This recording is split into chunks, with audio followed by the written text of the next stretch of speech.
दोस्तों, कभी कभी किसी की संघर्ष की कहानी से हमें खुद की जिंदगी की लड़ाइयां लड़ने की सीख मिलती है, ताकत मिलती है।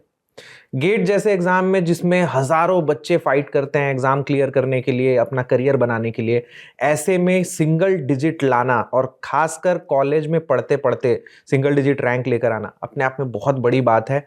और इस संघर्ष के पीछे की कहानी जानकर शायद आप में से बहुत सारे लोगों को प्रेरणा मिलेगी, ताकत मिलेगी। और इसीलिए आज हमारे साथ बैठे हैं गेट मैकेनिकल 2025 के ऑल इंडिया रैंक 3 संकेत तुपकर, जिनसे जानेंगे हम लोग कि क्या उनकी कहानी रही है, क्या उनका संघर्ष रहा है, कैसे उन्होंने इस चीज के लिए प्रेरणा ली, क्या क्या कठिनाइयां आई और उसका उन्होंने कैसे सामना किया। तो संकेत, first of all congratulations, all thank you India sir. Rank 3। कैसा लग रहा है आपको? सर काफी रिलीफ, एक हैप्पीनेस लग रहा है अभी अंदर से। कल से लाइक एक हैप्पी मोमेंट शुरू हो गया, ऐसा फील हो रहा है अभी। मैं जानता हूँ ये बहुत लंबा सफर रहा है आप लोग आपके लिए।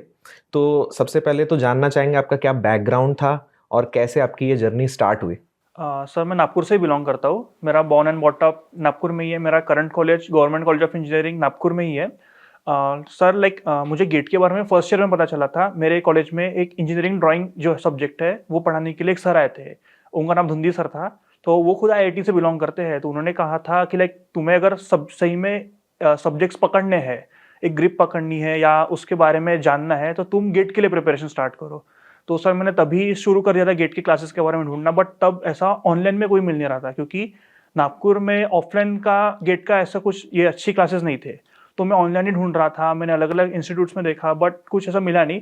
फिर जब मैं सेकेंड ईयर में गया तो तब गेट वाला ही लॉन्च हो गया, जस्ट लॉन्च हुआ था। तो मैंने जैसे ही लॉन्च हुआ, क्योंकि पीडब्ल्यू से पहले भी पढ़ चुका हूँ मैं, तो मैंने डायरेक्टली एनरोल कर दिया और वहाँ से मेरी जर्नी स्टार्ट हो गई थी। सर लाइक मेरा सबसे पहला श्रेष्ठ बैच ही था। उससे मैंने प्रिपरेशन स्टार्ट किया। मैं कंटिन्यू ही रहा हमेशा। लाइक बैकलॉग्स नहीं बनने दिया था। लास्ट ईयर मैंने गेट अटेम्प्ट दिया था थर्ड ईयर में। मेरा तब AIR 150 आ गया था। फिर उस बेसिस पे लगा कि अब और अच्छा कर सकते हैं, तो फाइनल ईयर में मैंने विजय बैच लिया और उससे मैंने कंटिन्यू करा था अपना प्रिपरेशन। तो आप हमारे फर्स्ट बैच के स्टूडेंट हैं। जी सर। गेट 2000 मुझे याद है अभी भी, 2022 अक्टूबर की जी बात है सर। जब हाँ स्टार्ट हुआ हाँ। था। स्ट्रेंथ ऑफ मटेरियल पहला जी सब्जेक्ट सर। था। यस। तो संकेत, आपने सेकेंड ईयर से अपनी जर्नी स्टार्ट की, जी सर। कॉलेज में रहते रहते आपने प्रिपरेशन की, जी सर। तो प्रॉब्लम्स तो बहुत आई होंगी। सर मेन प्रॉब्लम रहता है कि लाइक हमारे कंटिन्यूटी टूटती है, क्योंकि कॉलेज में मिड सेम्स आते हैं, असाइनमेंट्स आते हैं। तो मेरा हमेशा ऐसा था कि लोग बोलते हैं कि एक दिन पहले पढ़ लो। मेरा रहता था कि नेक्स्ट वीक पेपर है, एक हफ्ता पहले से थोड़ा थोड़ा पढ़ना स्टार्ट कर दो, ताकि लाइक तुम एक दिन पूरा ब्रेक लेने से बेटर है हर रोज 1 घंटा 2 घंटा थोड़ा ऑफ लो और उसमें अपना कॉलेज प्रेप करो। सर मेरे साथ ऐसा हो जाता था कि जो हमारे सब्जेक्ट्स है, जैसे कि सॉम जब आया था उसके नेक्स्ट सेमेस्टर मेरा सॉम मैच कर गया था जो सेमेस्टर में था और जो आपने पढ़ाया था। जैसे अभी थर्मो चल रहा था मेरा, तो मेरे इस सेमेस्टर थर्मो आ गया था। तो उसकी वजह से ये हुआ कि मैं थर्मो इधर पढ़ रहा हूँ, मेरा सेमेस्टर का भी हो रहा है। थोड़े एक्स्ट्रा टॉपिक सेमेस्टर में आते हैं तो मैं एक्स्ट्रा कवर कर लेता था। और सेमेस्टर के साथ ही फिर सब्जेक्ट के ऊपर भी ग्रिप बन जाती थी, और वो ग्रिप का ऐसा था कि वो छूटे ना। वरना ऐसा होगा तुमने अभी एकदम अच्छे से कर लिया, 5 महीने बाद देख रहे हो कि बेसिक्स भी नहीं बन पा रहे तुमसे। तो उसको ऊपर ये मैंने ध्यान दिया था काफी। और कैसे यूटिलाइज करने वाले हो अपनी इस रैंक को? सर मेरा मेन टारगेट तो अभी मास्टर्स का ही है, लाइक IISc से। तो वही अभी चल रहा है। तो अगर मान लीजिए आपकी किसी भी कारण बस आपके अगर AIR 3 नहीं आई होती आज की डेट में, तो आप कैसे रिएक्ट करते, क्या कर रहे होते बेसिकली? सर एक हमेशा था मेरा कि लाइक जब मैं जेई दिया था तब भी लाइक मेरा नहीं हुआ था, एडवांस नहीं हुआ था। बट एक छोटी स्टोरी बताऊंगा। मैंने हमारा जब जेई शुरू हुआ था तो दिवाली में हमारा फर्स्ट मेजर टेस्ट हुआ था। उसके अंदर मैथ्स में मेरे एग्जैक्टली 0 आए थे। फिर जेई एडवांस 2021 में दिया था मैंने। उसका सेकंड पेपर में एक क्वेश्चन आया था, वो एक रैंडम सीरीज दिया था उन्होंने। वो ऐसे स्टार्टिंग में नहीं पढ़ी, बट एकदम से क्लिक हुआ कि tan इनवर्स की सीरीज है। तो जब वो सीरीज क्लिक हुई थी तो मेरे को लगा कि लाइक ठीक है, अब एडवांस हो ना हो बट कुछ तो सीख के जा रहे हैं हम यहाँ से। मतलब वो बंदा जो नहीं कर कुछ नहीं, एक 0 आ रहा था उसके मेंस के पेपर में, वो एडवांस में कुछ अच्छा किया। तो सेम मेरा मोटिव गेट में भी था, क्योंकि सर क्लास में ऐसा हो रहा था कि ग्रास्पिंग पावर बढ़ गई थी मेरी। जो सब्जेक्ट्स या जो टॉपिक्स दूसरों को काफी देर से समझ में आ रहे थे, मैं पढ़ पा रहा था, मुझे समझ में आ रहे थे। तो लाइक अगर नहीं भी आती तो I would have been happy कि लाइक ठीक है नहीं हुआ तो थोड़ा दुख रहता, बट लाइक कुछ सीख के तो निकला हूं मैं। लाइक इंजीनियरिंग का कुछ एसेंस तो पकड़ लिया है मैंने। बिल्कुल। और घर वालों का रिएक्शन बेसिकली कैसा तो था? वो तो एकदम खुश हो गए थे अभी। कि लाइक फाइनली इतना टाइम से प्रेप किया है इसने, 2 साल से लगातार सेकंड ईयर थर्ड ईयर चल ही रहा था। काफ़ी सारे फंक्शन छूट जाते हैं घर के फिर, क्योंकि वो होता ही है अगर आप प्रिपरेशन कर रहे हो कॉम्पिटिटिव के लिए। तो लाइक एट द एंड उसका एक अच्छा रिजल्ट मिला तो सब एकदम खुश हो गए। क्या क्या करते हैं आपके पिताजी लोग? मेरे पापा प्रोडक्शन मैनेजमेंट में है रिलायंस इंडस्ट्रीज में, और मम्मी हाउसवाइफ है। सही। तो संकेत, आपने जब कॉलेज के साथ प्रिपरेशन चालू की तो टाइम मैनेजमेंट में कितनी प्रॉब्लम आई? क्योंकि जितने भी कॉलेज गोइंग स्टूडेंट्स हमारे हैं उन सबका एकमात्र इशू यही है कि सर कॉलेज के साथ हम टाइम मैनेज नहीं कर पा रहे हैं, हमारे लेक्चर्स छूट जाते हैं। तो इसके लिए आपने क्या किया? सर मैंने सोचा ही नहीं था कभी कि मैनेज होगा या नहीं होगा, मतलब लिया वो बैठ गया। मेरा ऐसा बोलना है, कॉलेज के साथ गेट मैनेज करने की जगह गेट के साथ कॉलेज मैनेज करो। मतलब क्लास 3 घंटा की है 2, उसके अंदर कटौती नहीं होंगी। तुम अपने थोड़ा गेट का जो कॉलेज का टाइम है वो यूटिलाइज करो। जैसे कि मेरा आना जाना मेट्रो से होता है, तो मैं मेट्रो में अपने शॉर्ट नोट्स को रिवाइज करते रहता था हर रोज। एक दो बार छूट गया तो वो हो गया, हमेशा वो रहता था। अगर कॉलेज में मुझे कोई ऑफ टाइम मिल जाए तो मैं लाइब्रेरी चले जाके अपना रिवीजन करते रहता था। तो लाइक जो जितना आप निकाल सकते हो आपको निकालना पड़ेगा, कोशिश करते रहोगे तो मैनेज हो जाएगा एट द एंड, ये बोलूंगा मैं बस। कोई आप एक एग्जांपल के थ्रू बता सकते हो आपका दिन कैसा जाता था, ताकि बच्चों को पता चले कि दिन भर को कैसे मैनेज करना है? सर सबसे पहले जब मैथ्स की क्लासेस मॉर्निंग रहती थी तो वो 7 से 9 या 8 से 9 ऐसा कुछ टाइम था उसका। तो मैं मॉर्निंग जल्दी उठता था, वो क्लासेस कंप्लीट करता था। कभी छूट जाए तो लाइक कभी कभी ऐसा होता था कि मुझे निकलना ही है और अभी नहीं है पॉसिबल, तो मैं छोड़ के नेक्स्ट डे पहले उतना पार्ट कवर करूंगा, फिर उसके बाद नेक्स्ट वाला जो रिकॉर्डेड देख लूंगा।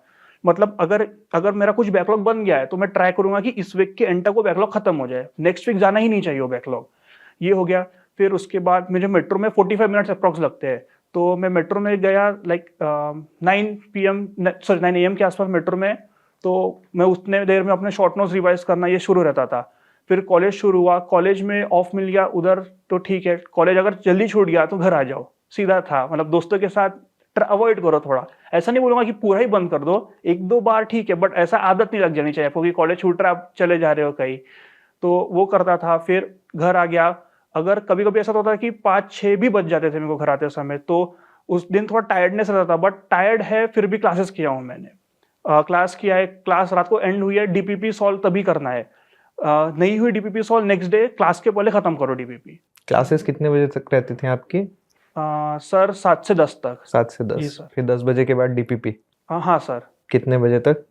डीपीपी सर डिपेंड करता था, अगर टॉपिक ग्रिप आ गई है तो जल्दी हो जाती थी, बट अगर नहीं हुई है तो कभी कभी एक क्वेश्चन को भी 1-2 घंटे लगे हैं। मतलब हुआ है जैसे कि एंट्रोपी के जो क्वेश्चन सवाल स्टार्टिंग में तो नहीं समझते कुछ भी, तो उसको 1-2 घंटे लगे हैं, बट ऐसा था कि ट्राई करते रहे, एंड तक होगा नहीं होगा बात की बात है, कुछ कोशिश कर सीखते रहे।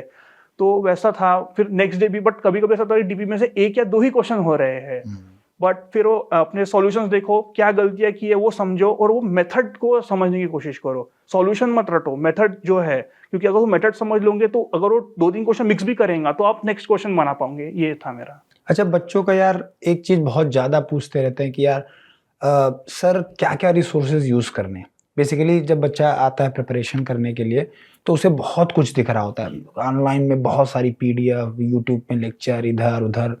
तो आपने क्या क्या रिसोर्सेज यूज किए थे और आप क्या सजेशन देना चाहोगे लोगों को, कौन से रिसोर्सेज यूज करने चाहिए? सर मैंने पीडब्ल्यू छोड़ के और एक्स्ट्रा तो नहीं किया, बट जब मैं सेकेंड ईयर में था तो मेरे पास टाइम था तो मैंने बेसिक्स की बुक्स यूज की थी। जैसे कि मैकेनिक्स के लिए आरसी हिबलर, मैकेनिक्स और सॉम के लिए, थर्मोडायनेमिक्स के लिए पीके नाग यूज किया था, क्योंकि ये सब्जेक्ट्स बेसिक है। अगर आप ये सब्जेक्ट अच्छे करते हो तो आपको आगे के सब्जेक्ट्स पे जो अप्लाइड होते हैं उनके अंदर हेल्प मिल जाती है।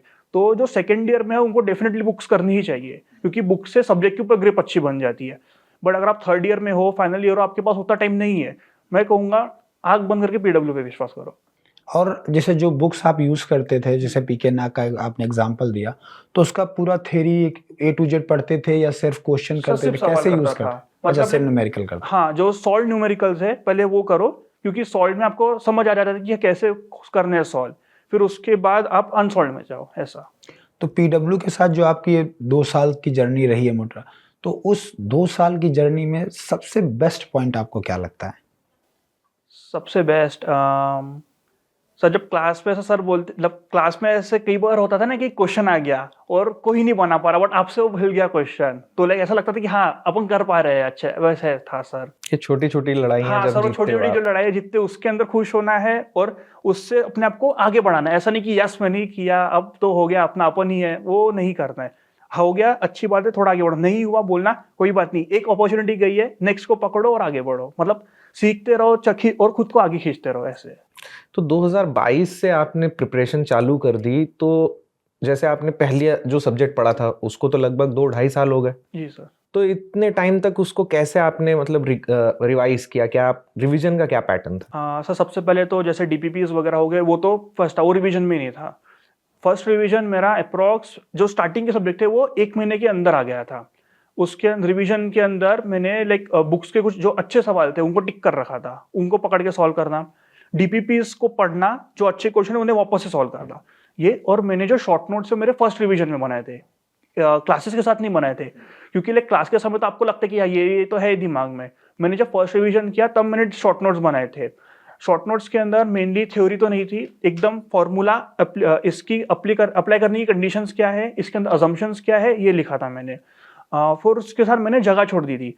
जब भी मैं कोई टेस्ट कर रहा हूँ या क्लास में कोई एक अच्छा सवाल आ गया तो उसका जो गिवन डेटा है वो डायग्राम लिख लेता था, जिस टॉपिक का है वो, और उसके साथ उसको कैसे सॉल्व करना है ये मेथड लिख लेता था। मतलब अब हर रिवीजन में मेरा क्वेश्चन भी सॉल्व हो रहा, मतलब क्वेश्चन भी रिवाइज हो रहा है और एक अच्छा लाइक उसकी मेथड भी आ रही है। तो इन फ्यूचर अगर एक अच्छा क्वेश्चन आता है तो मेरा चांस बढ़ जाता है कि उसको मैं सॉल्व कर पाऊँ, ये मेरा था। और जैसे मैंने कहा कि मैं मेट्रो में जाता था तो मैं रिवीजन करते रहता, तो अप्रॉक्स हर महीने या हर 2 हफ्ते में एक बार मेरा सब्जेक्ट रिवीजन हो जाता था, ये चीज़। तो अगर हम आपसे पूछे कि जो भी बच्चे हैं जो अभी अपकमिंग ईयर्स में एग्ज़ाम देने वाले हैं, तो उनको अगर एक पॉइंट ऐसा आपको बताना हो जिससे मतलब उनको सक्सेस मिलना आसान हो जाए, तो आप क्या बोलेंगे? तुम गेट करना क्यों चाह रहे हो? अगर ये क्लियर है तुम्हें, तुम कितनी भी बार रुको, तुम्हें कितनी बड़ी अड़चन आए, तुम निकाल ले जाओगे। क्योंकि मेरा गोल था कि मुझे करना ही है, तो मैंने एकदम खुद को फोकस किया तो उसकी वजह से प्रॉब्लम आने के बाद थोड़ा सा मन डरता है कि क्या करूँ अब, कैसे इसको मैनेज करूँ। बट जब तुम्हें पता है कि यार तुम्हें करना ही है तो तुम खुद को कैसे ना कैसे बाहर निकाल ही लोगे। और अगर बहुत ही ज्यादा फंस गए तो सर है ही, मतलब कई बार सर टीचर से बात किया हूँ मैं, तो उन्होंने काफी हेल्प किए थे। नहीं, तो आपके दिमाग में क्या था? जैसे आप जब अपने आप से क्वेश्चन पूछते थे कि आपको गेट क्यों करना है, तो उसके पीछे क्या आंसर होता था आपका? सर मोस्टली तो IIT से पढ़ना है, एक थोड़ा रिसर्च में R&D में थोड़ा इंटरेस्ट है मेरा, तो यही था, अगर अच्छा करेगा तो वो जो सोचा है वो करने मिलेगा, अगर नहीं तो फिर वापस से वही कुछ कर रहा है, फिर वो रिग्रेट रहेगा। रिग्रेट के पेन से अच्छा है कि डिसिप्लिन कर लो, थोड़ा सा वो दर्द सहन कर लो और बाद में थोड़ा खुश हो जाओ। ओके, तो मराठी में कोई ऐसा लाइन ऐसा आप कोई बच्चों के लिए बोल सकते हो जो आपके दोस्त हो या कोई आपका जो जूनियर है, तो मराठी में कोई ऐसा इंस्पिरेशनल लाइन आप बोल सकते हो बच्चों के लिए? हाँ सर, मराठी में तो नहीं, बट स्वदेश सर ने एक बार क्लास में बोले थे, स्वदेश सर गालिब की हमें शायरी काफी ज्यादा सुनाते रहते थे। उन्होंने एक बार बोले थे कि खुदी को कर बुलंद इतना कि खुदा तकदीर लिखने से पहले तुझे पूछे कि बोल तेरी रजा क्या है। तो वो लग गया था कि हाँ, मेहनत करते रहो, कभी ना कभी तो भगवान दे ही देगा। संकेत, आपकी जो जर्नी रही है बहुत सारे बच्चे उससे रिलेट करेंगे, और मुझे लगता है कि आपने जो भी आज बताया है उससे बहुत सारे बच्चों को फ़ायदा होगा, क्योंकि वो उसी सिचुएशन में हैं। बहुत सारे बच्चे 2nd ईयर से 3rd ईयर से स्टार्ट कर रहे हैं, आपका ये जो पॉडकास्ट है ये सुन रहे हैं, तो उनको बहुत ज़्यादा हेल्प मिलने वाली है। और उम्मीद करता हूँ कि आगे भी आप बने रहेंगे। हमारे टेलीग्राम ग्रुप्स में हम सेशंस कराएंगे तो उसमें आप आएंगे उनको गाइड करने के लिए। बाकी अभी आगे आपके सामने और भी बहुत सारे ऑप्शंस खुलेंगे, आपके PSUs के MTech के इंटरव्यूज होंगे, तो उसके लिए all the best thank you and thank you so much for joining with us. Thank you sir. Thank you.